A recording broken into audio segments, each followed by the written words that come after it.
नमोस्तु नमोस्तु नमोस्तु। मैं निज घर को भूला, भगवन पर घर में फिरता रहता। बिना भाव से मात्र द्रव्य से तो मेरे जाने मैं आता। निज ग्रह की पहचान नहीं, प्रभु तुम्हें जाने में आता। है विश्वास अटल यह मेरा, श्रद्धालय में जाओगे। अपने एक अनन्य भक्त को निज घर में बुलवाओगे। नमोस्तु महाराज जी। हमारी जिज्ञासा है महाराज जी की साधु समाधि और गृहस्थ की समाधि क्या होती है? गृहस्थ की और साधु समाधि और गृहस्थ की समाधि क्या होती है? साधु की समाधि और गृहस्थ की समाधि में क्या अंतर है? मतलब अंतर कुछ भी नहीं होता। समाधि शब्द जो है एक सार्वभौमिक शब्द है। सार्वभौमिक माने पशु पक्षी भी, सामान्य श्रावक हो चाहे सन्यासी हो, ये तीनों के लिए भी जो फल है उसका, अगर सम्यक समाधि कोई सिद्ध कर लेता है तो तीनों का फल एक ही है। निकट समय में अपनी आत्मा के उद्धार के जो लक्षण है वो प्रकट होने लग जाते हैं। ये ध्यान रखना। इसलिए ऐसा न समझे कि श्रावक ने समाधि कर ली तो कुछ और फल मिलेगा, गृहस्थ साधु ने समाधि कर ली तो और कुछ फल मिलेगा, ऐसा नहीं। लेकिन महाराज जी आप लोग तो मतलब सब त्यागे रहते, हम लोग तो कुछ त्याग करके समाधि नहीं करते, फिर कैसे करेंगे? देखो, बात त्याग की नहीं है, बात गृहस्थ की नहीं है, बात पशु पक्षी की भी नहीं है। बात है जिसने बाजी मार ली उसका दांव होता है। आप देखिए, गंधोदक में एक गिद्ध ने अपने शरीर को लेके गया और उसका शरीर कांतिमान हो गया। क्या ये मनुष्य कर पा रहे? नहीं।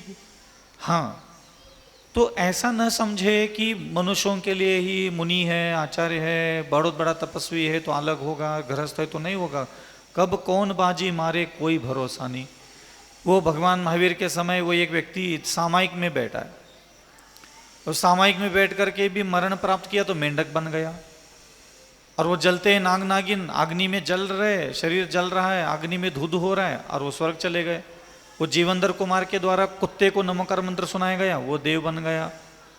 आप ये कह नहीं सकते कि मुनियों के लिए अलग, और मुनि महाराज समाधि मरण कर रहे, तरबूज देख लिया उसी के अंदर के कीड़े बन के बैठ गए। आप ये कह नहीं सकते। अथवा आपका प्रश्न अपनी जगह व्यवस्थित है, फिर भी मैं आपको ये कहूँगा कि आप ये ना सोचे कि गृहस्थ पशु पक्षी कोई अलग परिणाम निकलते हैं। जिसने भी सत्य को स्पर्श किया, जिसने भी अपने मनवचन काय के द्वारा उस कसौटी को पूरा किया है, वो चाहे पशु हो, मानव हो, चाहे मुनि हो, जो अध्यात्म की भावनाओं की, योग्यताओं की, क्षमताओं की उन कसौटियों को जिसने स्पर्श किया है उसको उसका फल मिलेगा। क्यों नहीं मिलेगा? तो आप भी गृहस्थ में रहिए और बहुत अच्छे से समाधि मरण की दिशा के लिए आगे बढ़ने के लिए आपको कषाय संलेखना, दो प्रकार की संलेखना होती है, एक कषाय संलेखना, एक काय संलेखना। तो काय संलेखना का मतलब अंतिम समय में अन्न जल का छोड़ना, यह काय संलेखना है। कषाय संलेखना माने जीवन पर्यंत शांत, सरल, सहज, दुख सहन करते हुए, अपने भाग्य के फलों को भोगते हुए संतोषपूर्वक जीवन यात्रा पूरी करना, बिना किसी के साथ शिकायत किए, बिना किसी से वैर भाव धारण किए। कोई भी व्यक्ति आपके साथ बुरा कर रहा है, करने दो, छल कपट कर रहा है, करने दो, ठीक है, कोई बात नहीं, ठीक है। तो जिसके परिणाम शांत होते हैं वो कषाय संलेखना कहलाती है। कषाय माने क्रोध मान माया लोभ आहार भय मैथुन परिग्रह संज्ञाओं को शांत रखते हुए आगे निकलना। जी महाराज, ये दो प्रकार की संलेखना होती है, उसमें से आप ये कर लो। और महाराज जी तब क्या होता है? जब मन वचन शरीर, जी, इन तीन चीजों का जिनेंद्र भगवान ने जैसा निर्माण करने के लिए कहा है, जैसे प्रभु चाहते हैं कि मेरे मन में, वाणी में, शरीर में क्षमा हो, दया हो, करुणा हो, विनय हो, नम्रता हो, शांति हो, सौहार्द हो, प्रेम भाव हो, लघुता हो, लज्जा हो, मर्यादा हो, अनुशासन हो, ये प्रभु ने कहा है कि मेरे मन में ये सब सद्गुण होना चाहिए। मेरे मन में प्रभु भक्ति, गुरु भक्ति, शास्त्र भक्ति होना चाहिए। लेकिन मैंने ये देखा कि ये मेरे अंदर आ नहीं रहा है, अथवा मुझसे ये हो नहीं रहा है, अथवा मेरे अंदर ये चीज़ें मैं सिद्ध नहीं कर पा रहा हूँ, तो उन गुणों की प्राप्ति के लिए मैं स्वयं को जो तपाता हूँ, जिनेंद्र भगवान की निर्दिष्ट जो तप है उस तप में तपाता हूँ, उस तप को करने के बाद मेरा स्वभाव, मेरी बुद्धि, मेरे विचार वैसे सुंदर बनते हैं जैसा प्रभु ने कहा है। इसलिए तप किया जाता है। जैसे किसी व्यक्ति को घी खाने की इच्छा हुई, अब उसको क्या क्या करना पड़ेगा बताइए? घी कहीं मिलता है क्या दुनिया में? नहीं मिलता।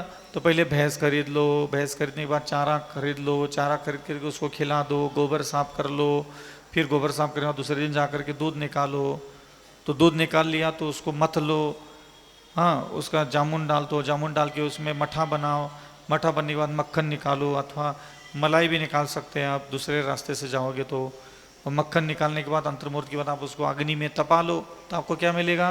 घी। ऐसे ही मैं अपनी इष्ट सिद्धि को प्राप्त करने के लिए, जैसे दूध को मैं मिटा करके छाछ बना दिया, छाछ को मिटा करके मक्खन बना दिया, मक्खन को मिटा करके घी बना दिया, ये जो मिटाने का प्रोसेस जो हुआ, इसी प्रकार मैं भी अपने अंतःकरण के सारे दुर्गुणों को मिटाने के लिए ये तप करता हूँ, ताकि जो मैं स्वयं चाहता हूँ शुद्ध बुद्ध निरंजन निराकार मेरा स्वरूप प्रकट हो, वो मुझे सिद्ध हो। ये इसलिए तप किया जाता है। महाराज जी अपन लोग तो तप इसको मानते हैं कि हम इतने उपास करेंगे, ये छोड़ देंगे तो वो तप की श्रेणी में भी तो आता है, नहीं आता? हाँ बिल्कुल बिल्कुल। जय नमस्ते। तत्पश्चात जिज्ञासा लेकर आएंगे चाचा जी श्रीमान अरुण जी बुखारिया, और इसके बाद तैयार रहेंगे श्रीमती अंगूरी जी जैन।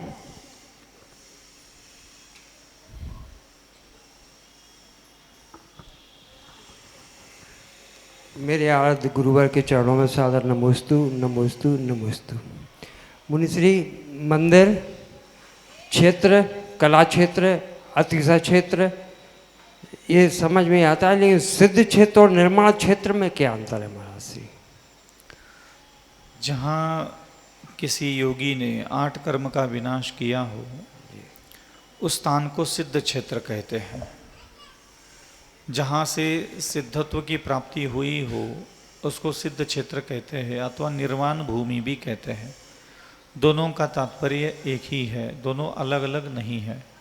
सिद्ध क्षेत्र और निर्माण क्षेत्र एक ही है? एक ही है। अच्छा महाराज श्री, ये की जिज्ञासा और कर लें। हाँ महाराज श्री, अगर पत्नी जो है सीधी सादी हो, सही हो, तो उसे लोग गाय कहती हैं, और अगर आदमी जो है सीधा साधा हो तो उसे गधा कहते हैं। ऐसा क्या है महाराज श्री? नमस्ते महाराज। ये संसार है, ये ऐसा ही है या यही होता है?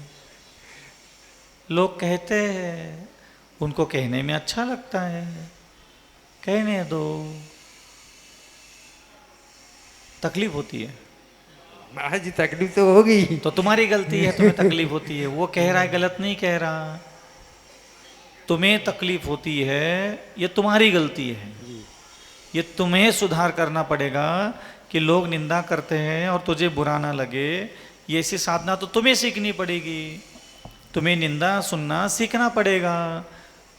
खाली वो निंदा करने वाला व्यक्ति निंदा करे, निंदा ना करे, ऐसा नहीं सोचना चाहिए। ये भी सोचना चाहिए कि हाँ, मैं संसार में जीवित हूँ और अगल बगल के लोग आकर के मेरे पाप कर्म के उदय में जब मेरी निंदा करेंगे तो मुझे बुरा नहीं लगना चाहिए, क्योंकि मुझे बुरा लगता तो ये बहुत बुरी बात है। तो उसने निंदा की, ये कितनी बुरी बात है मैं नहीं जानता, लेकिन तुझे बुरा लगने की जो आदत है वो बहुत बुरी आदत है। जी। तो जैसे उसकी निंदा करने की आदत बुरी आदत है, ऐसे तुम्हें निंदा सुनना नहीं आता, ये तुम्हारी बुरी आदत है। निंदा सुन के चुपचाप रह जाए? नहीं, मैंने नहीं कहा चुपचाप रहे। मैंने कहा देखो, निंदा करने वाले व्यक्ति निंदा ना करे, जी ठीक है, ये आपको ऐसा लगता है, लेकिन मुझे ऐसा लगता है कि जिसको निंदा सुनाया जा रहा है उसको निंदा सुनना भी आना चाहिए। अब मैं आपको कहूँ कि भाई गाली देने वाले व्यक्ति को गाली देना आती कि नहीं आती? नहीं आ रही क्या? गाली देना है कोई व्यक्ति आपको बहुत सारी गालियाँ देता है, वो कितने अच्छे से देता है गाली, तो तुम अच्छे से सुनना क्यों नहीं सीखते? क्या ये सीखना जरूरी नहीं है? क्या सिर्फ गाली देने वाले व्यक्ति गाली ना दे यही से सब कुछ ठीक होगा क्या? मान लो दोनों पति पत्नी घर में रहते हैं, पति बहुत गालियां देता है और पत्नी परेशान होती है, दुखी होती है, ठीक है। अब वो ये आकर के मुझे कहती कि महाराज आप इसको समझाओ, दिन भर गाली गलौज करता रहता है बिना मतलब के, हम तो शांति से रहना चाहते लेकिन रहने नहीं देता। मैंने कहा मैं तो उसको नहीं समझाऊंगा, मैं तुझे समझाता हूँ, तू समझ जा। बोले क्या? मैंने कहा तू गाली सुनना सीख ले। तो ये नहीं हो सकता। मैंने कहा वो भी नहीं हो सकता, वो अपनी जबान ठीक नहीं कर सकता तो अपने कान ठीक नहीं कर सकती, दोनों को अपनी चीजें ठीक करना नहीं है। तो ये कैसे खेल खेलोगे? संसार में रहना है तो कुछ तो खेल सीखना पड़ेगा। मैंने तो सिखा दिया स्वयं को, मैंने देखना सिखाया खुद की आंखों को, सुनना सिखाया मैंने अपनी कानों को, बोलना सिखाया मैंने अपनी जिह्वा को, सूंघना सिखाया, सोचना सिखाया मैंने अपने आप को। आप क्यों नहीं सुनना सीखना चाहते? आप निंदा, नालस्ती, आलोचना, घृणा, नफरत, द्वेष सुनना क्यों नहीं सीखना चाहते? पहले ये बताओ, कहाँ तकलीफ है? तुम ये सुनना सीख लोगे तो क्या हो जाएगा? कोई माँ मर जाएगी, बाप मर जाएगा, दादा मर जाएगा, परदादा मर जाएगा, मकान जमीन जायदाद बिक जाएंगे, क्या हो जाएगा? गाली गलौज सुनना सीख लोगे तो। आपके भगवान, जिस भगवान की आप आराधना करते हो, क्या उन्होंने अपने कर्णेंद्रिय पर विजय प्राप्त किया है कि नहीं किया? फिर काहे को पूछते हो उनको? छोड़ दो कल से पूजना। पूजा क्यों करते हो फिर? जाप क्यों करते हो? उनकी स्तुति क्यों पढ़ते हो फिर? तुम्हारी मताई की मताई कहाँ जाते हो मंदिर फिर? हाँ, वंदे तद्गुण लब्धे। तो सुनना सीखना गुण है कि नहीं है? क्या बोलना सीखने वाले व्यक्ति बस बोलना ही सीख ले वही गुण हो गया क्या? तो ये सब गलत धारणा होती है आप लोगों की। आप छोटी छोटी बातों में ज्ञान प्राप्त नहीं होता। पूरा जीवन नाहक गाली देने वाले, निंदा करने वाले, आलोचना करने वाले, बुरा बोलने वाले व्यक्ति के साथ अपने हृदय से वैर भाव रख करके पूरा जीवन गुजारते हैं बिना मतलब के। बस थोड़ा सा इतना ज्ञान अगर आपको मिलता कि आपको संसार में 70 साल 80 साल रहना है तो यहाँ गाली गलौज, निंदा, नालस्ती, बुराइयाँ सुनना सीख लो। अगर तेरी माँ ने, तेरे गुरु ने तुझे ये सिखाया होता तो आज तेरे सिर दर्द नहीं होता। जीवन में जितना पाप इकट्ठा किया है ना, बिना पाप किए जो पाप इकट्ठा किया है वो सिर्फ सुनना नहीं आता इसलिए किया है। सीधी सी बात है। समझ में आ रहा है बेटा? और क्या सीखोगे? अगर कोई निंदा करे तो चुपचाप सुनो। चुपचाप नहीं, एहसान नहीं कर रहे हैं कोई सुन करके। हाँ, कोई एहसान नहीं कर रहे ना भगवान पर, ना हम पर, ना किसी पर। तेरे बुरे कर्मों से तेरी निंदा हो रही है जी, और तुझे ये बोलना है चुपचाप नहीं, सम्यक तरीके से मैं सुनना सीखूंगा, ये बोलो। सम्यक तरीके से। हाँ, ये बात हुई बंदे। जी, नमस्ते महाराज। चुपचाप सहन करते क्या मतलब? क्या एहसान कर रहे हैं मेरे ऊपर? नमस्ते। चांद से प्यारे मुखड़े पर वे कंचन से मुस्काते हैं, खुद में खुद को तकने वाले सबके मन को भाते हैं। पंचम युग में चतुर्थ काल की चर्या दो दिखलाते हैं, देख साधना गुरुदेव की 3 लोग झुक जाते हैं, 3 लोग झुक जाते हैं। जोरदार तालियां बजाइए। तत्पश्चात जिज्ञासा लेकर आएंगे श्रीमती अंगूरी जी जैन और इसके बाद तैयार रहेंगी श्रीमती तृप्ति जी जैन।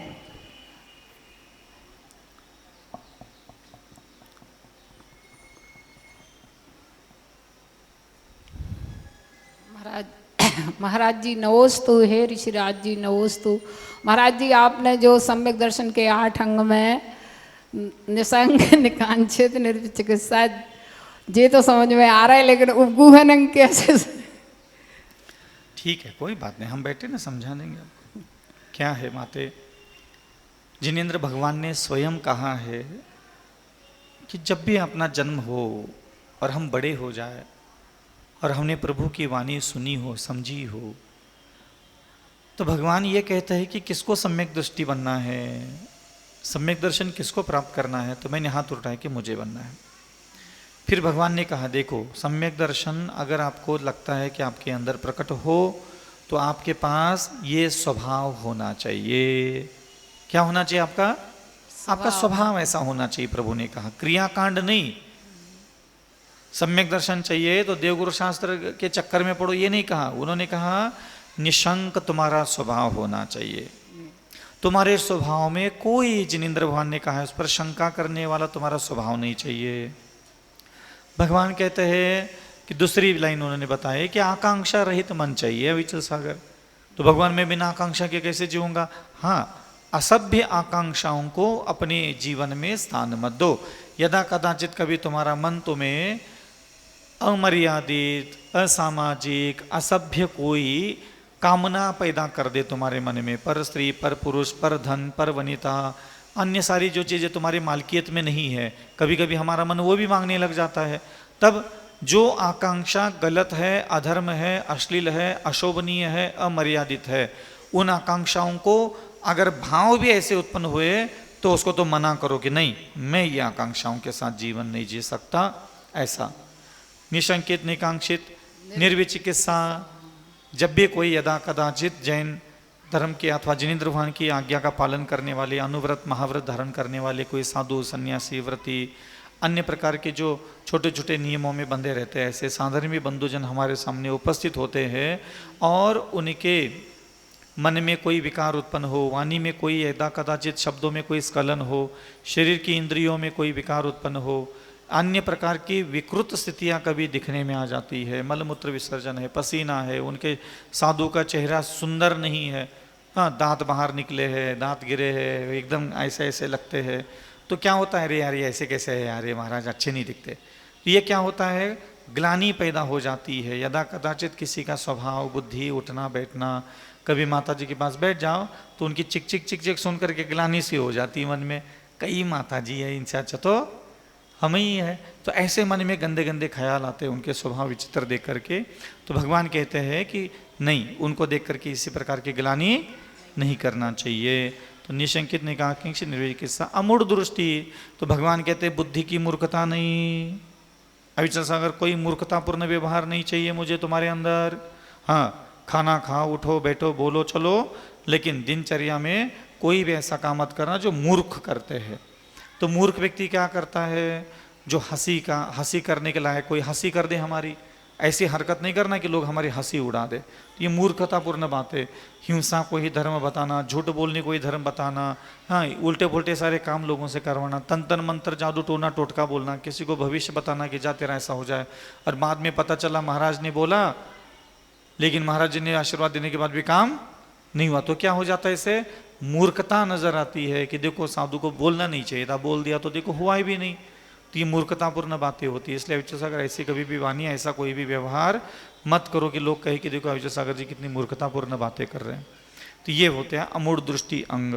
फिर आता है उपगोहन। उपगोहन का मतलब होता है दूसरों के दोषों को ढांकना। क्यों ढांकना चाहिए? क्योंकि सीधा सिंपल सी बात होती है माता, भले ही आज हम किसी को माता जी बोल रहे हैं, मुनि बोल रहे हैं, गृहस्थ बोल रहे हैं, बेटी बोल रहे हैं, भाई बोल रहे हैं, बहन बोल रहे हैं, लगता बस यही है कि ये मुनि तो है, इनको ऐसा नहीं ऐसा करना चाहिए। लेकिन कोई मुनि हो, चारिका हो, चुल्लक हो, चुल्लिक हो, आचार्य हो, उपाध्याय हो, हम सब अनंत काल के संसार के यात्री मात्र है। कुछ समय के लिए जैन धर्म मिला है हमारी आत्मा को, 70-80 साल के लिए, और ये जो मुनि आरिका, चुल्लक, चुल्लिक आदि बने हैं ना, ये अभी अभी बने जैन धर्म में पैदा हो करके, जबकि मैं एक आत्मा हूँ और अनंत काल से इसी संसार में हूँ। मैंने पूर्व जन्मों में कभी जैन कुल धारण नहीं किया था, मैं और किसी कुल में था, वहाँ मैंने हिंसा की, झूठ बोला, चोरी की, मैथुन सेवन किया, परिग्रह सेवन किया, क्रोधमान मायालोभ किया, आहार भय मैथुन परिग्रह संज्ञा किया, राग द्वेष छल कपट घृणा नफरत, रोटी कपड़ा जमीन जायदाद जोरू, इन सारी चीज़ों के पीछे पड़ करके मैंने करोड़ों जन्मों तक पाप इकट्ठा किया हुआ है। मेरी आत्मा में बहुत सारा पाप इकट्ठा हुआ पड़ा है। यदा कदाचित पिछले जन्म में कोई सत्कर्म किए होंगे तो जैन कुल में पैदा हुआ, जैन कुल में पैदा हुआ, लेकिन करोड़ों जन्मों के सारे पाप कर्म तो आत्मा में ही भरे पड़े हैं मेरे। तो मैंने आचार्य श्री से संन्यास लिया और आचार्य श्री से संन्यास लेकर के मैंने साधना करना चालू किया, लेकिन साधना में सिर्फ मैं मेरे कर्मों को काटता हूँ ऐसा कोई नियम नहीं है। कभी कभी कर्म भी आकर के हमें काट के चले जाते हैं। युद्ध के मैदान में जब कोई व्यक्ति लड़ता है, युद्ध करता है, तो क्या अकेला तलवार लेकर के नाचता है क्या? सामने वाले व्यक्ति के भी हाथ में भी तलवार होता है, भाला होता है। तो हम अगर सामने वाले व्यक्ति को काटने के लिए उतरे हैं तो उसके पास भी अस्त्र शस्त्र होता है और वो भी हमारे शरीर पर घाव कर सकता है। इसी प्रकार जब कोई श्रावक हो, कोई जीव हो संसार का, वो मुनि बनता है, आचार्य बनता है, उपाध्याय बनता है, साधु बनता है, हरि चुल्लिका ब्रह्मचर्य आदि बनता है, तो कभी कभी पूर्व जन्मों के कर्म इतने प्रचंड रूप में उदय में आते हैं जिनके कारण उनकी बुद्धि में, वाणी में किसी प्रकार का कोई दोष उत्पन्न होता है, और वह दोष अगर आपकी नज़र में आता है, भगवान कहते हैं कि इसको ढांक लो, दबा के रख लो, छुपा के रख लो, इसको दुनिया के सामने कभी भी प्रकट मत करो, फॉरवर्ड मत करो कहीं भी। तो भगवान ने कहा कि भाई नहीं, ऐसे गलती करने वाले साधु को तो दुनिया जानना चाहिए कि कितना गलत काम किया। भगवान कहते हैं कि तुम अगर किसी भी साधक के दोषों को नहीं ढांकोगे तो जो, जैसे तुम्हारी उम्र सब लोगों की 45-50 की है, और तुम लोगों ने मान लो किसी साधु के दोष दुनिया के सामने रख लिए, तो जो 14 साल से लेकर के 22 साल, 25 साल, 30 साल करके जितने युवक होंगे, उनके दिमाग में ये बातें आएगी, ये मार्ग गलत है, ये सब ढोंग होता है, पाखंड होता है, और ये सब फरेब है, हमें तो इस रास्ते पे नहीं जाना, ये गलत रास्ता है, ये सही रास्ता है। तो लाखों लोग धर्माचरण करना, साधु पर विश्वास करना, सन्यासी बनना, व्रत नियम तप करना, और कर्म के फल को भोगने का वो उनका मन हो जाता है खराब, उसका ये साइड इफेक्ट निकलता है, और वो कभी भी अच्छी आत्मा है जो बनना चाहिए थी वो नहीं बन पाती। और किसी भी व्यक्ति के जीवन में जब भी कोई दोष अथवा अपराध होता है अथवा उद्घाटित होता है, तो वो कोई जीवन भर नहीं कर रहा होता।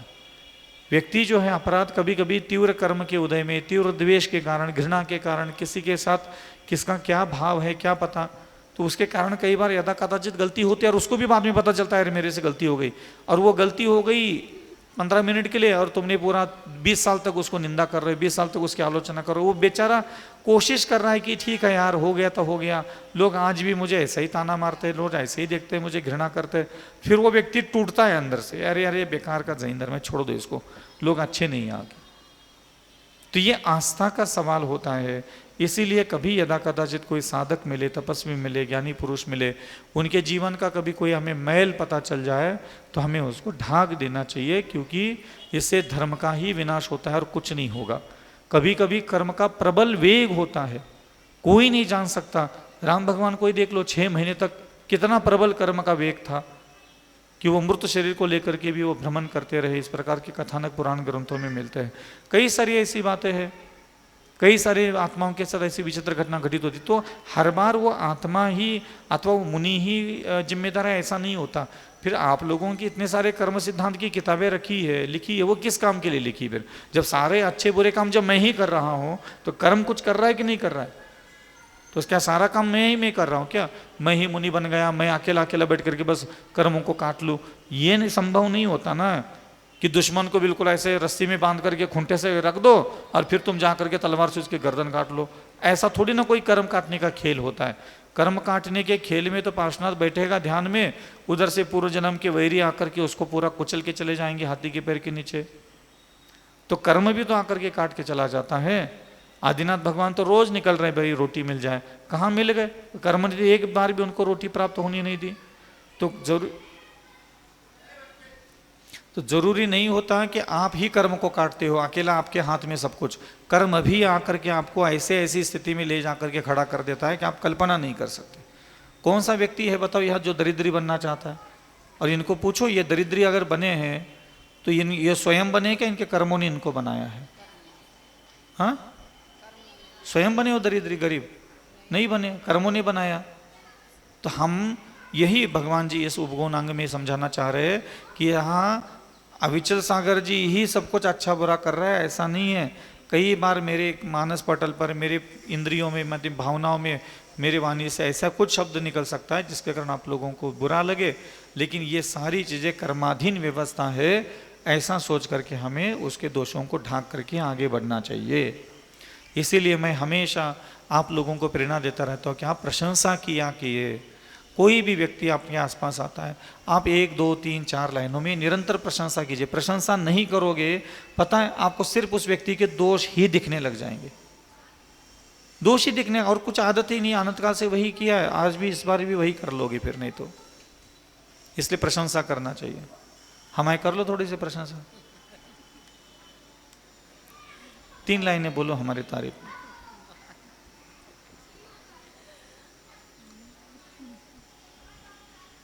निकल ही नहीं सकता। और ये आपके साथ नहीं माते, किसी को भी बोल दो, कोई नहीं बोल सकता, हिम्मत ही नहीं, आ रहा ही नहीं, इनके गुरु ने सिखाया नहीं इन लोगों को। अच्छा सोचना क्या होता है पता नहीं, प्रशंसा करना क्या होता है किसी को नहीं पता। पता हो तो मुझे सोच के दिखाओ, हिम्मत हो आप तो महान है, दया के सागर हैं, हाय, गुणों हाय, के हाय। भंडार हैं, हाय हाय हाय हाय। और करुणा के सागर हैं, तो दया और करुणा एक ही होत माता। ज्ञान के भंडार हैं। हाँ, गुरु ये कोई महाराज तारीफ नहीं हो, ये थोड़ा ढंग की तारीफ करो, सुन करके लगे ये तो पुड़िया फेंकने लगे चले। ठीक है, आगे। तत्पश्चात जिज्ञासा लेकर आएंगी श्रीमती तृप्ति जी जैन और इसके बाद तैयार रहेंगे श्रीमान सनत कुमार जी जैन नगारा वाले।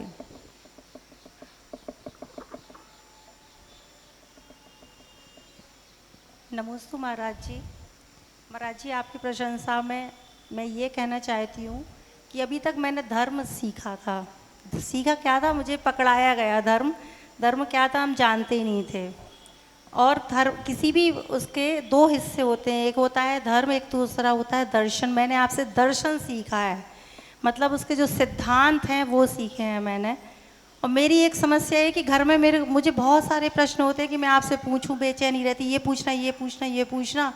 जैसे ही आपके सामने आते हैं मैं कुछ बोल भी नहीं पाती हूँ। आज मैंने ये पढ़ा था कि धर्म जो है वो अच्छे इंसान को भीरू बनाता है, डरपोक बनाता है, और जो बुरा होता है उसको निडर बनाता है। इन लाइनों को समझाने की कृपा करें। देखो, किस व्यक्ति ने कहा, किस परिप्रेक्ष्य में, किस भाव के साथ क्यों लिखा है, ये मैं यहाँ 2 सेंटेंस सुन करके नहीं बता सकता। सभी लेखक वक्ता अपना एक आशय, अपना एक स्वतंत्र चिंतन होता है सबका, और उसने क्यों लिखा है, क्योंकि मैं तो इसका असत्य भी साबित कर सकता हूँ कि भाई ऐसा कुछ होता नहीं है ना। लेकिन मैं ये भी नहीं कहूँगा कि उन्होंने गलत लिखा है, क्योंकि उनका कहने का तात्पर्य क्या है, ये आगे पीछे 2-4 पेज जब तक ना पढ़ूं तब तक उनके उस प्रकार के सेंटेंस अपनी वाणी से प्रकट करने के लिए क्या कारण बना, कौन सा प्रकरण चल रहा था, किस प्रकार का कोई उदाहरण होगा उनके आंखों के सामने कि एक सदाचारी व्यक्ति ने धर्म धारण कर लिया तो वो डरने लगा, और कोई एक बिल्कुल दारू गुटखा सब पीता था, खाता था, और उस व्यक्ति ने जब तक धर्म धारण किया तो बिल्कुल बब्बर शेर के जैसा घूमने लगा। तो ये सारी चीज़ें जो चीज़ें हैं ना, ये प्रसंग के अनुसार हम व्यक्त कर सकते हैं कि आखिर ऐसा क्यों लिखा है। दूसरा प्रश्न ये है कि एक ही व्यक्ति है, एक व्यक्ति के प्रति 2 व्यक्ति एक नेगेटिव एनर्जी देते हैं उनको, हमेशा नकारात्मक कि ये नहीं हो पाएगा, ये नहीं कर पाएगा। जैसे बच्चा है, मान लीजिए उसके पिता उसको हमेशा नेगेटिव एनर्जी दे रहा है, नहीं पढ़ रहा है कि नहीं, ये नहीं पढ़ पाएगा, ये नहीं कर पाएगा, ये नहीं कर पाएगा, तो क्या उस नेगेटिव एनर्जी का उस बच्चे के व्यक्तित्व पे असर पड़ता है? और अगर पड़ता है तो उस बच्चे को हीलिंग कैसे की जाए, उसके मतलब तन को, उसके मन को, उसको कैसे हील किया जाए? या वो डिप्रेस्ड है, या वो हताश है, या वो भागा हुआ है, उसको कैसे उसको दिशा पे लाया जाए? क्या होता है कि कोई भी व्यक्ति किसी के भी शब्दों से प्रभावित नहीं होता, लेकिन उसके हृदय में, जैसे मेरे हृदय में मेरे गुरु है, मेरे प्रभु है, मेरे जिनवानी माता है, मेरा हृदय, एक बालक का जो हृदय मन होता है प्राय करके 14-15 साल के पहले तक का जो मन होता है, वो अपने माता पिता से प्रेम की मांग से भरा हुआ होता है हृदय। मतलब एक बालक हमेशा ये चाहता है कि मेरे मामी, मेरे पापा मुझे हमेशा भरपूर प्रेम दे, आत्मीयता दे, और जब वो मांग उसकी वही होती है अंतरात्मा में, वो बोल नहीं पाता बड़ों के जैसा, लेकिन उसकी आंखें, उसकी चाहत जो होती है वो बड़ों के, अपनी मम्मी पापा के प्रेम का भूखा होता है उसके अंदर चेतना में। तो उस समय अगर आप उसको गलत शब्द सुनाओगे ना, तो वो जीवन पर्यंत के लिए उसके मानस पटल पर ये संस्कार बिंबित हो जाते हैं कि भाई ये तो आदमी बेकार है, ये तो माँ बेकार है, पिता बेकार है, और आप उसके संस्कार नष्ट नहीं कर पाओगे कभी, चाहे जिंदगी निकल जाए। आज भी यहाँ कई सारे लोग ऐसे यहाँ बैठे हैं, प्रत्येक व्यक्ति के अतीत में अपने माता पिता के द्वारा कुछ न कुछ तो ऐसा पक्षपात किया गया है, ऐसा कोई गलत निर्णय लिया गया है जो आज भी मन में याद आता है तो चुभ के चला जाता है। एक हल्की सी चुभन, बड़े ताऊ, बड़ी चाची, बड़ी फूफी, बड़ी मामी, हाँ मम्मी पापा, इनके द्वारा जब पक्षपात किया गया है हमारे साथ उस बाल्यावस्था में, वो आज भी माइंड को क्लिक करके चला जाता है कि इनके द्वारा मेरे साथ ऐसा ऐसा व्यवहार किया गया था।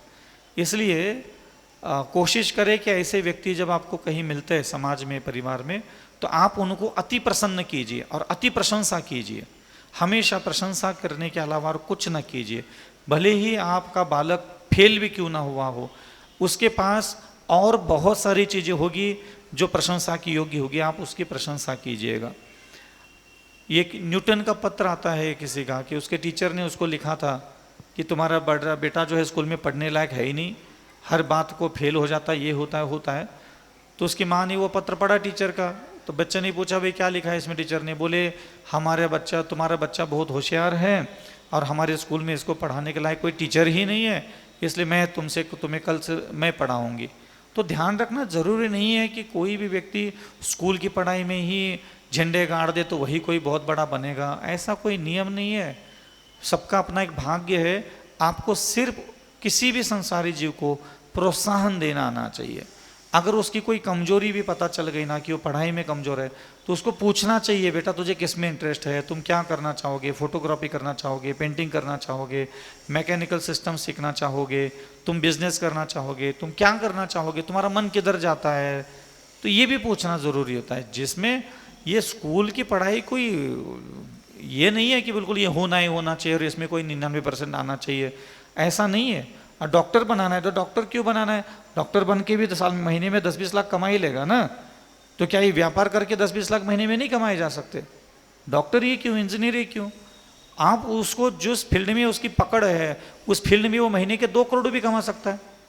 आज ऐसे कई व्यापारी है, 12वीं फेल है, 10वीं फेल है, आचार्य विद्यासागर जी देख लो, 9वीं फेल हाँ, पूरा ब्रह्मांड हिला के रख दिया, क्योंकि उनका रुचि का विषय था। अगर आचार्य श्री को किसी ने कह दिया तो भाई खेतीबाड़ी करके तुम 2000 कमा लो, 5000 रुपये कमा लो, 5000 करोड़ कमा लो, कमा सकते थे क्या? लेकिन अपनी रुचि के विषय में आ गए, जहां उनके चेतना बोल रही थी कि नहीं संन्यास जीवन, तो संन्यास जीवन में इतनी ऊंचाई प्राप्त की उन्होंने। तो जरूरी नहीं है कि आप क्या चाहते हो, आपने क्या सोच के रखा है अपने बच्चे के लिए। बच्चे का भाग्य, बच्चे का स्वभाव, बच्चे का रुचि, अगर आप ये नहीं पढ़ पा रहे तो आप माँ बाप बने ही क्यों थे? बने ही क्यों थे आप? जब उसका हृदय किधर जा रहा है, उसकी बुद्धि किधर जा रही है, उसमें अंदर रुचि कौन सी है, उसके संस्कार कैसे है, वो किसमें ज़्यादा अधिक आगे बढ़ सकता है। अगर तुम्हें ये फील नहीं हो रहा है तो तुम माँ किस लिए बने हो, पिता किस लिए बने हो? स्कूल की पढ़ाई कोई अंतिम मंजिल नहीं है कि जिसमें झंडे गाड़ने से कोई जिंदगी बनने वाली, संवरने वाली है। बड़े बड़े नेता देखो, मोदी प्रधानमंत्री बन के बैठा है, भारत के सारे कलेक्टर उसके सामने जाकर के पानी भरते। क्या पढ़ाई की बंदे ने, 5वीं फेल है। भले बाद में बड़े होकर के MA BA जो कुछ भी किया हो, हाँ कुछ किया, ऐसा नहीं कि पोस्ट ग्रेजुएशन है उनका। तो इसलिए जरूरी नहीं है कि आप स्कूल की पढ़ाई सब कुछ समाधान नहीं है जीवन का।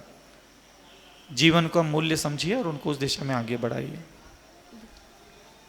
महाराज जी, अपने भावों से उस बच्चे को या किसी भी व्यक्ति की हीलिंग कैसे की जाए? प्रशंसा, बोल तो दिया मैंने, प्रशंसा करे।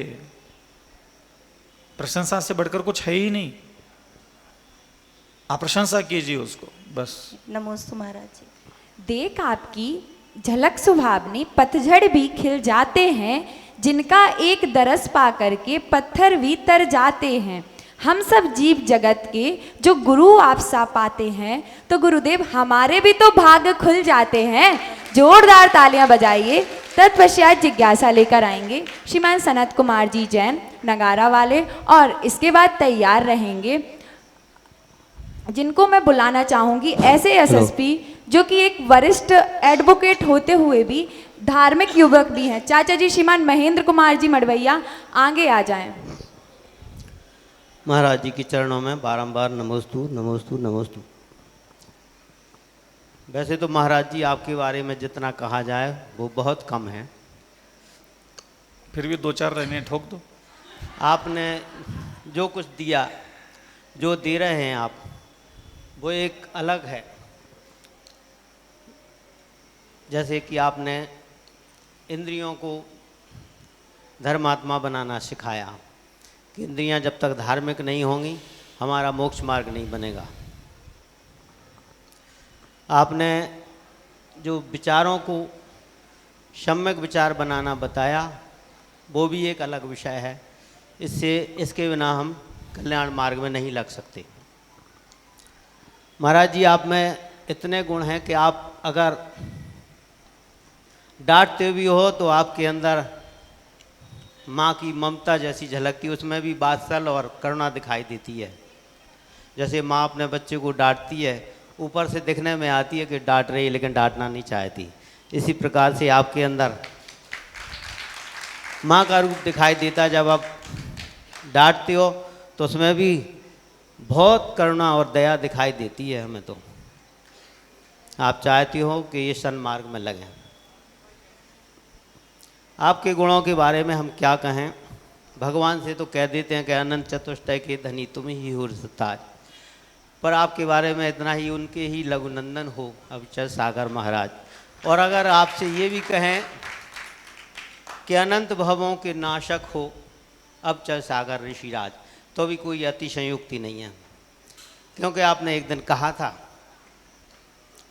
कि 1-2 भव में ही हमें मोक्ष जाना है। तो अनंत भवों का नाश आप कर चुके हो, क्योंकि आपको सम्यक दर्शन, आपके 5 इंद्रियां आपकी बस में हो चुकी हैं, आपकी विचारधारा सम्यक विचारधारा बन चुकी है।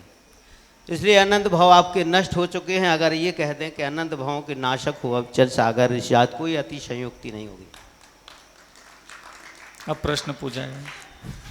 अब आपने कहा है महाराज जी, जिज्ञासा ये है कि जो महापुरुष होते हैं उपसर्ग विजेता, जैसे कि शुकमाल महामुनिराज, शुकोसल मुनि महाराज और 5 पांडव थे, गज कुमार महामुनिराज, इन्होंने जो कष्टों को सहन किया, तो महाराज जी ये कौन से गुण स्थान में होते हैं, 6ठे 7वें गुण स्थान में इतने कष्टों को कैसे सहन कर लेते हैं? क्या इनका वैराग्य और इनका भेद विज्ञान एकदम चरम सीमा पर होता है तब ये कष्टों को सहन कर लेते हैं, या 6ठे गुण स्थान से ऊपर 7वें गुण स्थान में शुद्ध उपयोग में पहुंच जाते हैं तब इतने कष्टों, किस आधार पर ये इतने कष्टों को सहन कर लेते हैं? ये मेरी जिज्ञासा है, कृपया समाधान करें। नमस्ते महाराज। जो अज्ञानी होते हैं, जो मूर्ख होते हैं, जो अविवेकी होते हैं, जो असंयमी होते हैं, जो बुद्धिहीन होते हैं, ज्ञानहीन होते हैं, समझ विहीन होते हैं, वही व्यक्ति दुखों को सहन करता है। जो ज्ञानी होते हैं, विवेकवान होते हैं, संयमी होते हैं, तपस्वी होते हैं, वैरागी होते हैं, वो सुख और दुख दोनों में भेद ही नहीं करते। दुखों को सहन करना यह शब्द तब बोला जाता है जब किसी के हृदय में दुख प्राप्त करने की कामना हो। दुख, जब उनको सुख की कामना ही नहीं बची संसार के, वो दुख भी सहन नहीं कर रहे, वहां उनके दिमाग को दुख की खबर ही नहीं है। जो 7वें गुणस्थान के आगे जब चला जाता है उनका दिमाग, विचार शक्ति, विचार एक अलग दुनिया में जब चले जाते हैं, तब इस शरीर को जलाया जा रहा है, नोचा जा रहा है, खाया जा रहा है, अग्नि में भस्म किया जा रहा है, ये उनके दिमाग को समाचार ही नहीं पहुंचता, क्योंकि उनका जो दिमाग है इस शरीर, मन और बुद्धि के साथ अटैचमेंट छोड़ चुका होता है। इसलिए वहां वो सहन जो करने का शब्द बोला ना आपने, वो वहां है ही नहीं।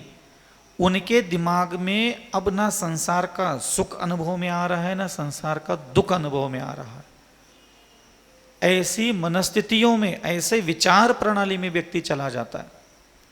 यदा कदाचित कभी आपके साथ भी होता है कि आप कभी बैठे हो, कोई ऐसा बैठा रहता है, कोई आता है तो एकदम हिल जाता है और उसको खबर नहीं रहती कि खुद क्या कर रहे थे भाई इतनी देर से शांत बैठ के, उसका दिमाग विचार शून्य हो जाता है। कई बार सामान्य स्थिति में भी हम ऐसे अज्ञात जगह चले जाते हैं दिमाग से कि हमें खुद नहीं पता हम इतनी देर तक क्या कर रहे थे। इसका मतलब ये नहीं कि उन्होंने उतनी स्थिति प्राप्त करी, ये मनस्थितियां होती है। जैसे गजकुमार मुनि महाराज के सिर पर सेगड़ी रखी गई, पार्श्वनाथ भगवान पे ऊपर उपसर्ग किया जा रहा है। सुकमाल मुनि महाराज को कौन खा रही थी? वो सियार खा रहे थे। एक कुनिक मुनि महाराज थे, उनकी आंखें पक्षी आकर के फोड़ रहा था, तो उनको उसकी खबर नहीं होती। ये ध्यान रखना हमेशा। वो इतने विचारों में लीन होते हैं दूसरे जगत के, उनको इस भौतिक जगत की किसी भी घटना का कोई ज्ञान ही नहीं होता। और यदा कदाचित ज्ञान आ जाए तो फिर वो पीड़ा होने लग जाती है उनको, वो फिर आकुल व्याकुल परिणाम होने लग जाते हैं। ये ध्यान रखना हमेशा। इसलिए जो उपसर्ग केवली हुए वो इसी अवस्था में केवल ज्ञान प्राप्त कर लेते हैं। ये ध्यान रखना हमेशा, उनको उसका आभास नहीं होता। जैसे भगवान बाहुबली थे, वो ऐसे विचारों में चले गए थे, ऐसे विचारों में उनका दिमाग स्थिर हो जाता है कि अब वो शरीर तक, कमर तक बामी चढ़ गई है। आप सोचो ना बेटा, कितनी करोड़ों चक्कर, अरबों चक्कर काटे होंगे चिटियों ने पूरे बदन पर, तब जाकर के घुटने तक बामी बन गई। आप सोच सकते हो? हाँ, कमर तक बामी। और बाहुबली की ऊंचाई कितनी थी?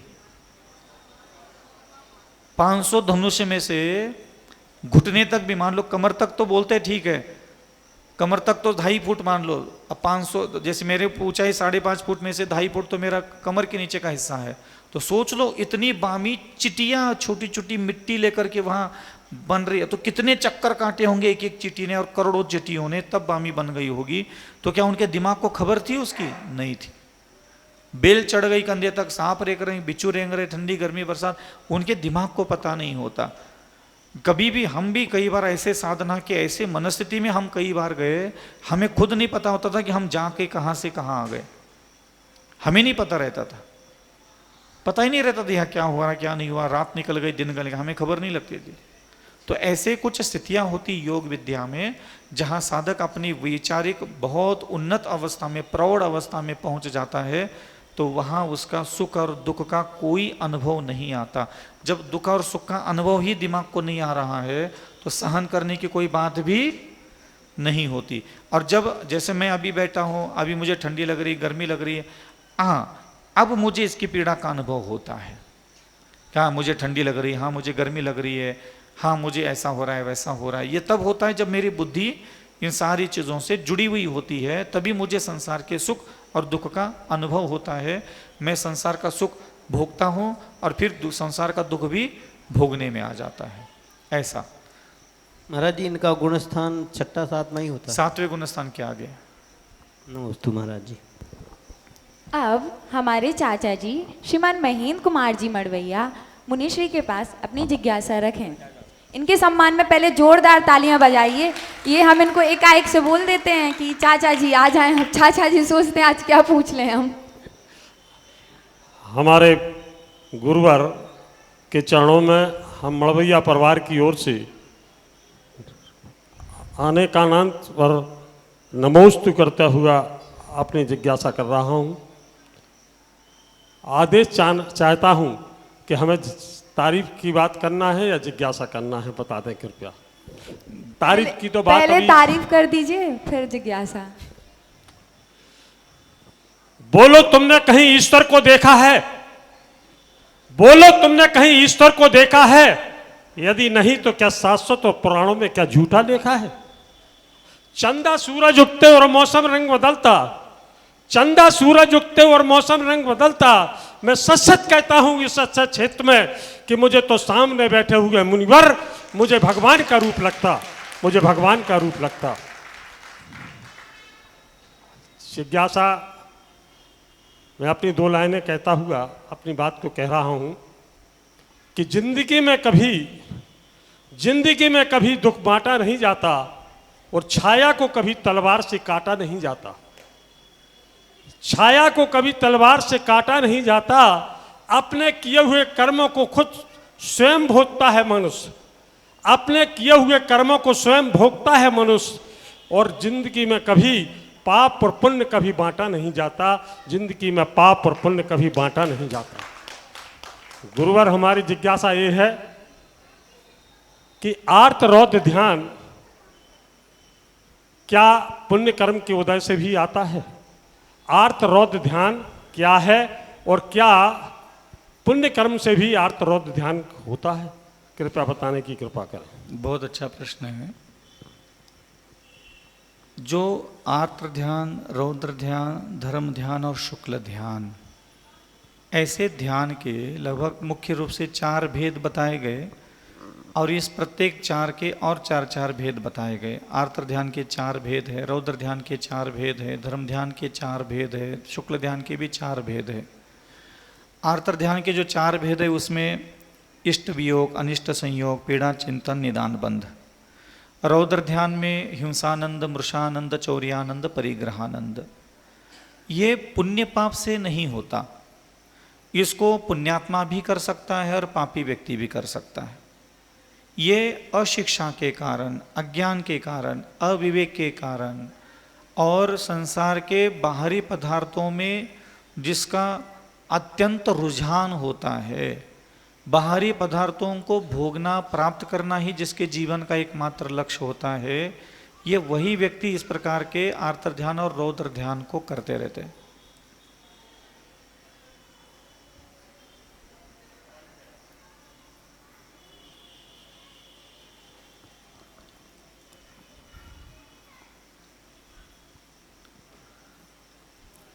इसलिए ये कहना कि पुण्यात्मा व्यक्ति आर्तध्यान नहीं करता, ये संभव नहीं। बड़े से बड़े पुण्य, क्योंकि पुण्य ज्ञान लेके आता है, बुद्धि लेके आता है, ये जरूरी नहीं है।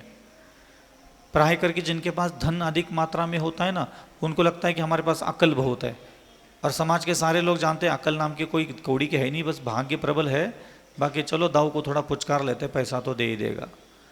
समझ में आ रहा है ना? तो जरूरी नहीं है कि जिनके पास पुण्य है वहाँ बुद्धि है, विवेक है, संयम है, जरूरी नहीं होता।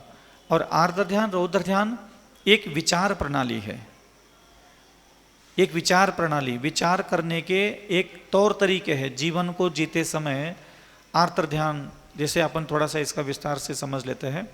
आर्द्र इष्ट वियोग, जो भी आपका प्रिय था, आपने किसी व्यक्ति को, वस्तु को, पदार्थ को अपना प्रिय मान लिया, वो चला गया, आपके पास अकल है ही नहीं, बुद्धि है ही नहीं, रोने लगे, बिलखने लगे, तड़पने लगे, हाय हाय हाय हाय हाय करने लगे। भगवान कहते हैं आर्त ध्यान चालू हो गया इसका। इष्ट वियोग, जो प्रिय है वो चला गया, इससे हट गया, तो बोलिए इष्ट वियोग आर्त ध्यान करने लगा। ये अब क्यों करने लगा? क्योंकि सिखाया नहीं। तो सिखाया नहीं तो क्या नहीं सिखाया? तो ये संसार का प्रत्येक वस्तु अनित्य है, भोगने के योग्य नहीं है, पुण्य से आती है और पाप से चली जाती है, ये उसको सिखाया नहीं, इसलिए उसको आर्त ध्यान करने लग जाता है। तो भगवान कहते भाई सीख लेते, जन्म लिए थे, इंसान बनकर के पैदा हुए थे, तो तुझे ये मालूम होना चाहिए था कि तुम यहाँ पैदा हुए हो, तो ये शरीर है, दूसरे का शरीर है, ये जूता चप्पल कपड़ा लत्ता सोना चांदी मकान ज़मीन जायदाद, ये सब चीज़ें प्राप्त होती है पुण्य से, और पाप कर्म को उदय आता है तो चले जाते हैं। ये तुझे किसी माँ बाप ने सिखाया नहीं। जब से पैदा हुए हो तब से सिर्फ एक ही दिमाग में बात है, जो मुझे चाहिए, जो मुझे चाहिए, ये मुझे हमेशा भोगना है, ये मेरे पास हमेशा बना रहेगा, मेरा भाग्य, मेरा दैव, मेरी किस्मत, मेरा पैसा, मेरे ज़मीन, मेरी जायदाद, सब मेरे पास बना रहे।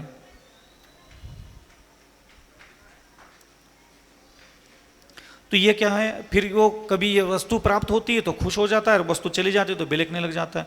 भगवान कहते हैं क्यों? तेरे माँ बाप ने, तेरे गुरु ने नहीं सिखाया कि संसार में जो जो वस्तु तेरे पास आई वो समय रहते नष्ट होगी, विनाश होगी, चोरी चली जाएगी, टूट जाएगी, फूट जाएगी, कोई दूसरा उठा ले जाएगा। मालूम नहीं था इस संसार में ये काम भी होता है, तो सीख लेते। सीखते तो आर्त ध्यान नहीं करते, इष्ट वियोग में तड़पते भी लगते नहीं। दूसरा अनिष्ट संयोग, तो एक तो इंसान जिंदगी जीते समय किसी चीज़ को पसंद करता है, किसी चीज़ को पसंद नहीं करता। पसंदीदा चीज़ दूर चली गई तो भी रोता है, नापसंद चीज़ पास में आती है तो भी लगता है, रोता है, टेंशन लेता है, घबराहट बेचैनी करने लग जाता है। भगवान कहते हैं काय रे, संसार में जब तुम किसी चीज़ को पसंद करोगे तो स्वाभाविक है कि कोई चीज़ यहाँ तुम्हारे नापसंद में आ जाएगी, और नापसंद चीज़ भी तेरे दुर्भाग्य से तेरे पास आ सकती है, और वो आती है तो तुम बिलखने लग जाते हो, रोने बिलखने लग जाते हो। तो रोते बिलखते क्यों हो? भगवान कह रहे कि थोड़ा ज्ञान ले लेते शास्त्रों से कि यहाँ बबुल का कांटा भी लगेगा, यहाँ अनेक प्रकार की यातना, रोग, अशांति, पीड़ा, धोखा धड़ी, चीटिंग सब होगा तेरे साथ। पहले से तुझे पैदा होने से 12 साल 13 साल 14 साल की बात तुझे माँ बाप के द्वारा सिखाना चाहिए था ये बातें, लेकिन क्यों नहीं सिखाई तेरे माँ बाप ने कि बेटा यहाँ कोई भी तेरे को पसंद नहीं, वो भी चीज़ तेरी किस्मत में आ सकती है, तो रोना नहीं, बिलखना नहीं, टेंशन नहीं लेना। सिखा नहीं, इसलिए रौद्र ध्यान कर रहा है, आर्त ध्यान कर रहा है वो। तो इष्ट संयोग, अनिष्ट संयोग, इष्ट वियोग, अनिष्ट संयोग, पीड़ा, चिंतन। तो आपको आपके माँ बाप ने कभी सिखाया नहीं कि बेटा जीवन में जैसे तुम सुखों को पसंद करते हो ऐसे दुखों को भी पसंद करो।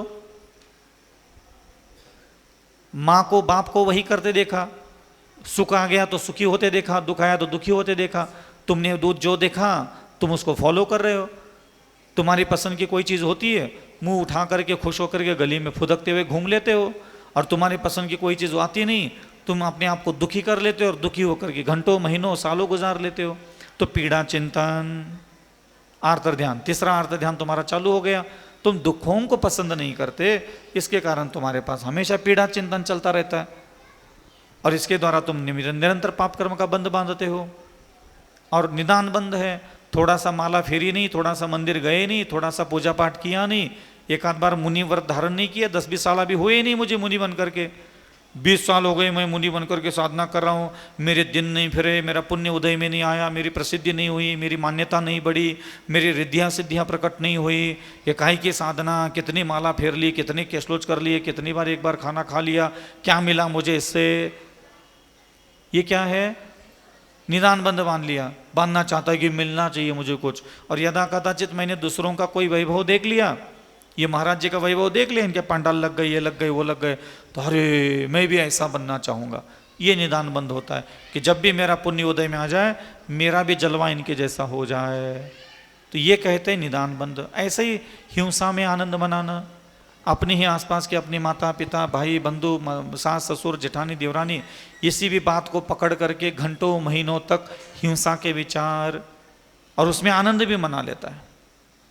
अपना कोई प्रिय महाराज नहीं है, उसकी कभी जगत में निंदा होने लगी, हाँ अच्छा किया, इस महाराज की निंदा होना चाहिए, तो ये हिंसा में आनंद मना लेते लोग। ये रौद्र ध्यान है। मृषानंद, झूठ बोलने में आनंद मनाते वकील लोग झूठ बोलने में आनंद आता है वकील लोगों को। चोरी आनंद, चोरी करने में आनंद आता है सबको। ये आनंद तो सब उठा लेते, चोरी का आनंद तो सब उठा लेते, नहीं उठाते? चोरी का पैसा देख के खुशी होती है कि दुख होता है? सही सही बताओ, भगवान की कसम, तो हल्का फुल्का हो जाता है। और परिग्रहानंद, अपना ही खुद का शरीर देख लिया, अपना ही खुद का कपड़े की अलमारी देख लिया, अपने खुद के सोने के चांदी के डिब्बा देख लिया और खुद ही खुश हो जाते हैं, ये परिग्रहानंद, आनंद बनाता है उसमें वो। अपना ही वैभव, अपना ही भाग्य, अपना ही मकान, अपने घर का फर्नीचर, अपने ही गाड़ी देख करके वो क्या होता है, खुश हो जाता है। इसको बोलते हैं परिग्रहानंद। तो अगर आपको आपका वैभव देख करके फूले न समा रहे हो, हाँ फूला समा सकते हो भाई, अपन अपना वैभव देख के खुश होना चाहिए, लेकिन दूसरों को पीड़ा दे रहे हैं, तो ये प्रकार की दूसरों को तकलीफ देने के लिए घमंड से भर गए, तो ये वहां नहीं होना चाहिए।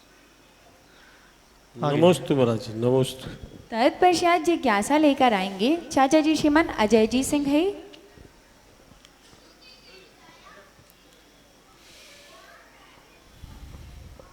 सारे बच्चों से निवेदन है, उनकी मम्मियाँ उनको अपने पास बिठा लें या फिर उस साइड कर दें कहीं और, यहाँ पर कोई शोर ना करे। हे विद्या गुरु के अविचल सागर, हे महावृत्ति, हे 28 मूल गुणधारी, हे महान चिंतक, आपको बारंबार नमन, बारंबार नमन। हे गुरुवर, मेरी जिज्ञासा है कि अनित्य भावना क्या है और अनित्य भावना को हम कैसे भाएं? नमोस्तु। जिनेंद्र भगवान के द्वारा जितना भी उपदेश दिया गया है उसमें 2 भागों में उसको विभाजित किया गया है, एक क्रिया के रूप में और एक विचार के रूप में। जो क्रिया है वो बाद में होती है और पहले जो साधना होती है वो विचार करने की साधना होती है। मतलब विचार करना भी एक प्रकार का बहुत महत्वपूर्ण साधना बिंदु है। तो विचारों की जो द्वारा साधना करने की जो पद्धति ना, वो आज खत्म हो गई पूरी की पूरी, झीरो नील बट्टा सन्नाटा। मुझे कभी भी, मैं पिछले 20 साल से साधना कर रहा हूँ, मुझे कभी भी समाज में विचारों के द्वारा धर्म करने वाला व्यक्ति मैंने देखा ही नहीं। जो देखो क्रिया क्रिया क्रिया क्रिया क्रिया, और विचार शून्य क्रिया, भाव शून्य क्रिया मिथ्या मानी गई है। जिस क्रिया में भाव नहीं है, विचार नहीं है, चिंतन नहीं है, मनन नहीं है, सोचा समझा कुछ है ही नहीं, माँ ने कही, बाप ने कही, महाराज ने कही, हाउ बोल दिया और कर लिया। तुम्हारा विचार किया कुछ होना चाहिए। भगवान बहुत अच्छे हैं हमारे। किसी व्यक्ति को परिवार के अथवा किसी कारण से धार्मिक आचरण, धार्मिक साधनाएं, धार्मिक जो भी अनुष्ठान होते हैं वह करने का अगर अवसर प्राप्त नहीं हो रहा है, तो भगवान कहते हैं भाई तू भी अपने आत्मा का कल्याण कर ले विचारों की साधना करके। नहीं बन पा रहा है, व्यापार ऐसा है, नौकरी ऐसी है, परिवार में जिम्मेदारी ऐसी है, शारीरिक स्थिति ऐसी है, और भी कुछ बहुत सारी दिक्कतें आती है एक व्यक्ति के जीवन में कि वो धार्मिक क्रियाएं करना चाहता है लेकिन वो पूरी नहीं कर पाता। वो कोई गलत काम नहीं कर रहा है अपने जीवन में, सप्त व्यसनों का त्याग है, पंचमदो फलों का त्याग है, 3 मकार मध्यमोस मधु का त्याग है, सात्विक सभ्य जीवन जी रहा है, लेकिन जो धार्मिक अनुष्ठान क्रिया के रूप में जो उसको करना चाहिए ना वो भी नहीं कर पा रहा है। तो ऐसे व्यक्तियों के लिए भी और जो क्रिया कर रहे हैं उनके लिए भी भगवान एक महत्वपूर्ण साधना बताते हैं, वो विचार करते रहो। तो विचार करते रहो, इसको कहते हैं 12 भावना। 12 प्रकार के शब्द दिए उन्होंने, और उन्होंने कहा कि इसमें से 1 शब्द ले लो, 2 शब्द ले लो, 3 शब्द ले लो, 4 शब्द, तो मैं जो भी जितना भी लेना है भाई, ये 12 औषधियाँ है। जब तुम्हारा सिर दर्द हो तो क्रोसिन खा लेना, घुटने में दर्द हो तो ये, गले में दर्द हो तो मुलेल्टी खा लेना। तो उन्होंने अलग अलग विचार करने के लिए हमें कहा गया। ये 12 भावनाएं क्या है? ये हमारी आत्मा की सबसे बड़ी औषधि है और सबसे बड़ा बलवान जिसने जैन धर्म को जन्म दिया। अगर वो क्या है, अगर मुझे कोई कहता है, मैं ये कहता हूं कि वो 12 भावना है जिसने जैन धर्म को जन्म दिया है। ये बाद में आया है, सब मंत्र सोत्तरण पूजन पाठ आने मंदिर जाप स्तोत्र, ये सब चीजें बाद की है, ये सब बात का है। सबसे पहले जब आदि कुमार घर में बैठे हैं और कोई ब्रह्मांड में कोई इधर मध्य लोक में भरत क्षेत्र में यहाँ कोई धर्म नहीं था, भोग भूमि अभी अभी खत्म हुई है और कर्म भूमि का चालू हुआ है और यहाँ कोई धर्म नहीं था। मेरा मतलब ये नहीं है, अब कहने का मतलब ये नहीं कि उस समय कोई अधर्म था। हाँ, अधर्म और धर्म की कोई परिभाषा उस समय तक थी ही नहीं। व्यक्ति के पास जितनी इंद्रियां थी, जितना मन था, उन इंद्रियों को जो भोग चाहिए, उस मन को जो भोग चाहिए, वो 10 प्रकार के कल्पवृक्षों से उनको मिलते थे। जब सारे भोग, सारी आनंद, सारे मनोरंजन की सुविधा वहाँ उपलब्ध है तो आदमी राग द्वेष छल कपट चोरी चपाटी हिंसा आदि करेगा ही क्यों? जब वहाँ कल्पवृक्षों से इच्छित वस्तुओं की प्राप्ति हो ही रही है तो व्यक्ति अपराधी की और धार्मिक और अपराधी दोनों ही बनने की जरूरत नहीं पड़ती। ये ध्यान रखना हमेशा।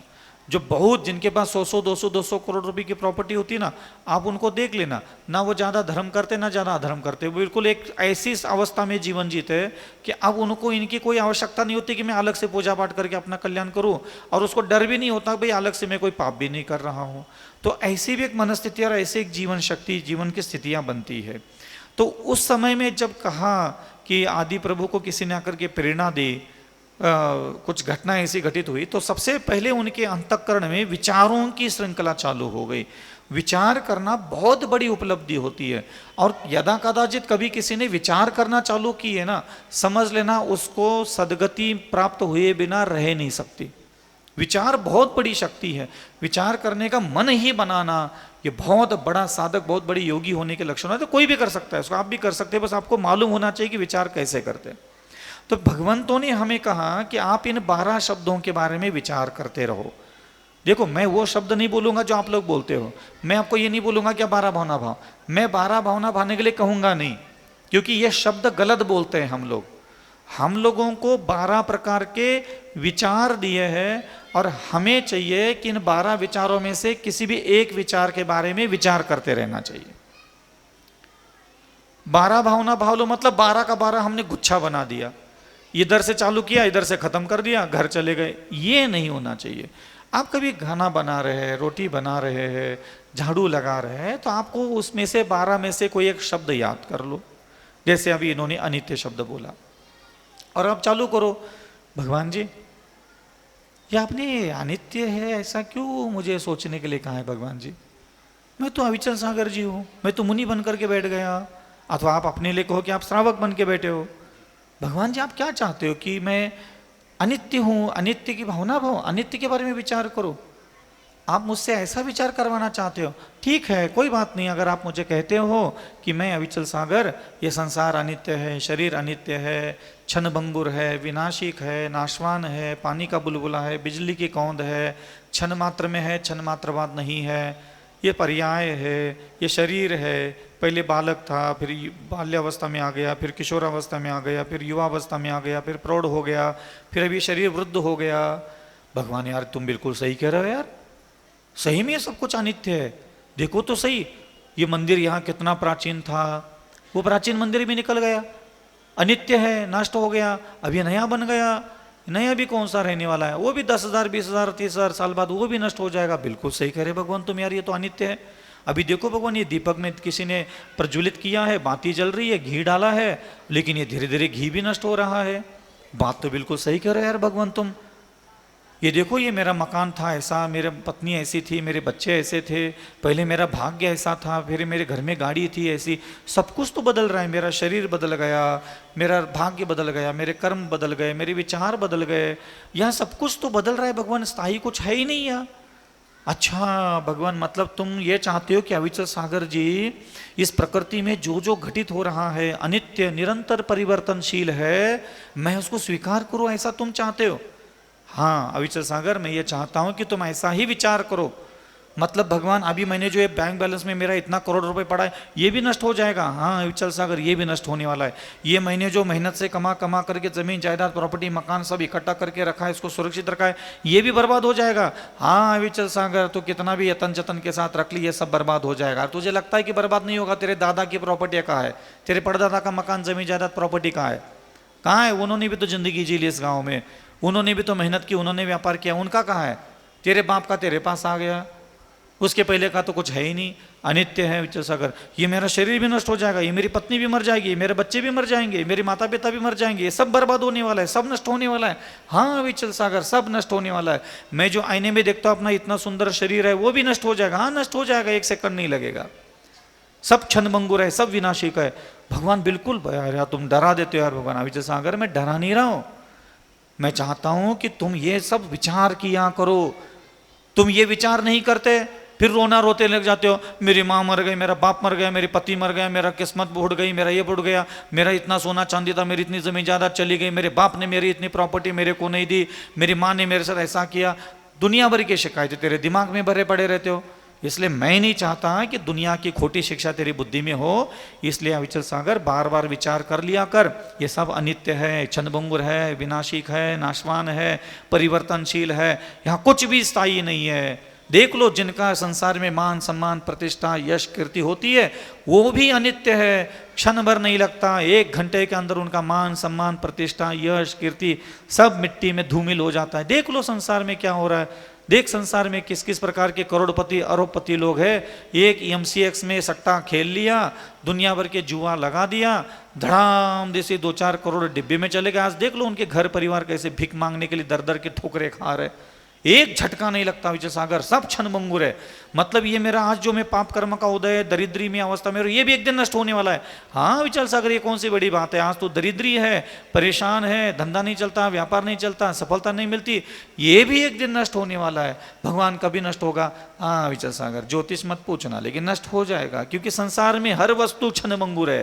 पुण्य हो, पाप हो, लाभ हो, अलाभ हो, अमीरी हो, गरीबी हो, सुख हो, दुख हो, शांति हो, अशांति हो, ये सब निरंतर एक के बाद एक परिवर्तन होता रहता है। यहाँ स्थायी कुछ है ही नहीं अविचल सागर। तो ऐसा विचार करेगा तो संसार में थोड़ा कलेजे में ठंडक रहेगी, खोपड़ियाँ थोड़ा ठंडी ठंडी रहेगी, नहीं तो दिन भर रोना धोना बिलकना, हाय मेरा ये चला गया, हाय मेरा वो चला गया, मेरा पहले ऐसा था, मेरा पहला वैसा ही था। तो 7 पुस्तों के रोने धोने, बदकिस्मती, मेरे हाथ से मेरे दुकान बहुत अच्छी चलती थी, आज चली नहीं रही महाराज, पता नहीं किसने जादू टोना कर दिया, किसानी दुकान बांध दी, आशीर्वाद दे दो महाराज, हम रोज शांति धरा करते हैं महाराज, फिर भी दुकान चल नहीं रही महाराज। भगवान बहुत अच्छी दुकान चलती थी, आज कहता नहीं कहाँ होगा। भगवान कहते हैं अनित्य है, तूने अपने आप को नहीं सिखाया तो मैं क्या करूं? तुम्हारे बाप ज्यादा उनका ठेका लेके बैठा हूं, जो रोना दे के आ जाए मैं तुम्हारे सारे दुख दर्द दूर करता रहूं। तो अनित्य है ये सोचो और अपने कलेजे को ठंडा करो। भगवान ने इसलिए अनित्य भावना कही थी। समझ में आ गया? अब जाकर के घरे बैठ के विचार कर लो। कहाँ विचार करोगे? जैसा हम विचार करते हैं ऐसे तुम भी विचार किया करो। सारी वस्तुएं संसार की अनित्य हैं। हाउ नमोस्तु। हाँ, बहुत अच्छा चिंतन बताया आपने, सबको समझ में आया। अभी और टाइम होता था तो धुआं उड़ा देता मैं तो। कल महाराज जी मैं एक्चुअली क्या है, ये कोई मंदिरों में करने वाली चीजें नहीं, आपने घर में बैठो।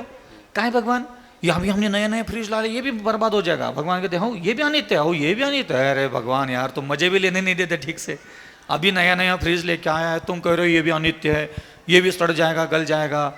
भगवान फिर ये हमने अभी दीपावली में अंगूठी लाई, ये भी अनित्य है। बोले हाँ विचल सागर, अब भगवान जी का नाम लेकर के ना आप ये चिंतन करके देख लो घर में, भगवान ये हमारा घर मकान जमीन जायदाद प्रॉपर्टी है, सोफा सेट, ये बर्तन, ये बेडशीट, हाँ जो चिपक करके बैठी है ना लोग, ये बेडशीट कॉकरी, शादी की क्रॉकरी भी इनकी तोड़ दो घर जा करके, अभी भी रखी रही होगी कहीं ना कहीं कोने में पड़ी होगी।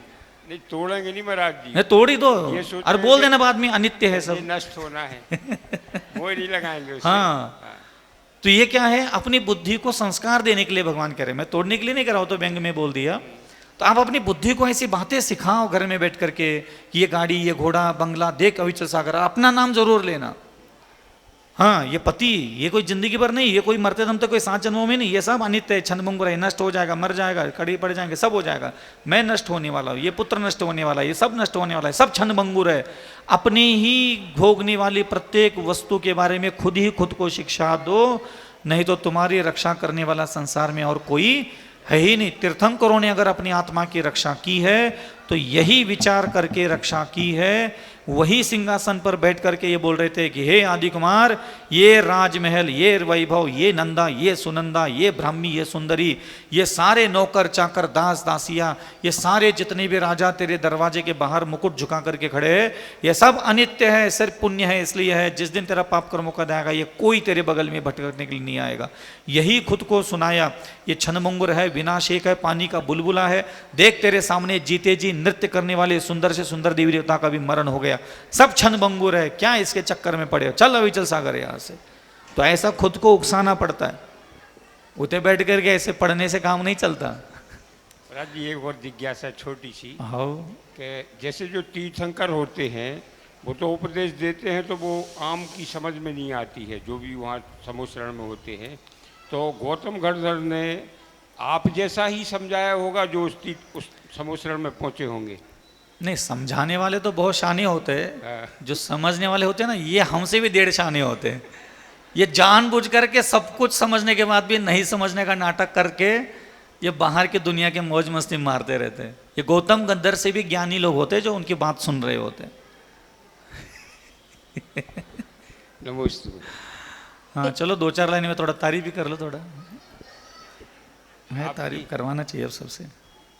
हाँ आप बहुत महान चिंतक हैं, वाह वाह वाह। और आप जैसा सरल प्रवचन मैंने अपनी ज़िंदगी में तो नहीं सुना। अभी तक ये सुना कि शास्त्रों की बातें सुनी, मेरे पल्ले नहीं पड़ती थी, ऊपर से निकल जाती थी। तो इतनी सरल भाषा में वो इतने अच्छे से समझाने वाले चिंतक मुझे तो केवल आप ही दिखे। ये कोई मायाचारी नहीं है, जितने लोग सुनते हैं उनसे भी उनके दिमाग में होगा ये चीज़। और बाकी 2 ही लगती हैं मुझे अच्छाई। ओ ठीक है, तारीफ करने के लिए कहे तो सबके गले में बिल्कुल चौक हो जाता है। नहीं महाराज जी 2 लगी तो बोल दिया, कोई बात नहीं, कल कर लेना। झूठ क्यों बोले, कल कर लेना। आगे तक सोचेंगे, कल बताएंगे। इन्हीं मंगल भावनाओं के साथ जय बोले शंशमणि आचार्य गुरुवर विद्यासागर जी महामुनि राज की जय। निर्व्यापक शमन मुनि श्री सुधा सागर जी महामुनि राज की जय।